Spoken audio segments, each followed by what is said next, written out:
नमस्कार, म सधैँका झैँ आज हजुरहरूलाई नयाँ र फरक विषय लिएर उपस्थित भइसकेको छु र आज म हजुरहरूलाई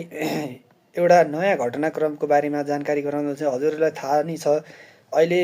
विश्वभरि वर्ल्ड कपको फुटबलको वर्ल्ड कप चलिरहेको छ। हजुरहरू सम्पूर्ण आफआफ्नो देशको आफआफ्नो फ्यानहरू पनि हुनुहुन्छ र अहिले चलिरहेकोमा हेरिरहनु भएको छ कसले जित्ला के गर्ला भनेर। त्यसै गरेर मेक्सिको सिटीमा आयोजित विश्वकप फ्यानका स्टेजमा एक वृद्धले पुरानो मोबाइल फोनबाट खेलेको एउटा हरेक क्षण आफूलाई उत्साहका साथ भिडियो खिचिरहेका थिए र उनको त्यो चम्किलो मुहार र खेलप्रतिको माया देखेर कसैले त्यो दृश्य रेकर्ड गरी सामाजिक सञ्जालमा पोस्ट गरिदिए र त्यो सामाजिक सञ्जालमा एकदमै भाइरल बनिरहेको छ भने अहिले ती व्यक्तिको नाम के हो, कहाँ बस्छन् र उनको वास्तविक ठेगाना के हो भन्ने कुरा कसैले पनि थाहा नपाएको हुनाले सम्बन्धित व्यक्तिहरूले जानकारी लिएर थाहा पाउने मान्छेहरूले समक्ष पुर्याएर उनीहरूलाई पुरस्कार दिने वातावरण पनि सिर्जना गरिरहेका छन्, जसमा केही घन्टामै भिडियो भाइरल बन्यो र लाखौँ मानिसहरूले मन छोयो। त्यसपछि अप्रत्याशित रूपमा एटी&टी मेक्सिकोले पनि प्रतिक्रिया दिँदै ती वृद्धहरूलाई नयाँ मोबाइलको उपहार दिन खोजिरहेको भन्ने एउटा घोषणा सामाजिक सञ्जालमा अहिले चर्चामा आइरहेको छ। यसले गर्दा हजुरहरू समाज ती वृद्धको नयाँ मोबाइल उपहार खोजिरहेको कार्यमा कम्पनीले लेखेको छ कि यस्तो अविस्मरणीय क्षणहरू राम्रोसँग कैद गर्न योग्य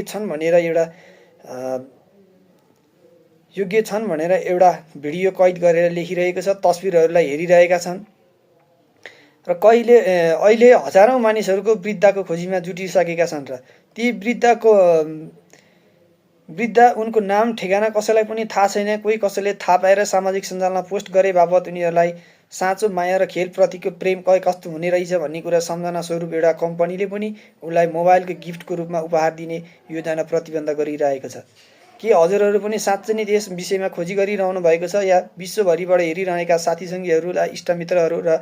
सम्पूर्ण खेलप्रेमीहरूपट्टिको एउटा हजारौँ मानिसहरूको बिचमा उत्साहपूर्ण रूपमा कसरी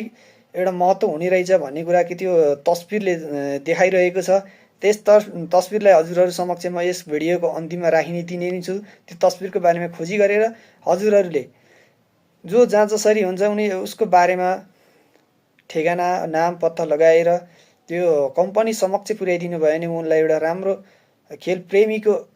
साँचो खेलप्रेमी कस्तो हुने रहेछन् भन्ने कुराको प्रेम र उत्साहले कस्तो संसारभरि मन जितेको रहेछ भन्ने कुरा दर्शाउन खोजिरहेको छ भन्ने कुराको जानकारी गराइरहेको छु।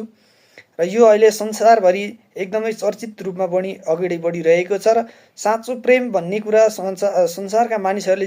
जितिसकेका छन् र कहिलेकाहीँ एउटा खेल यस्तो उत्साहको रूपमा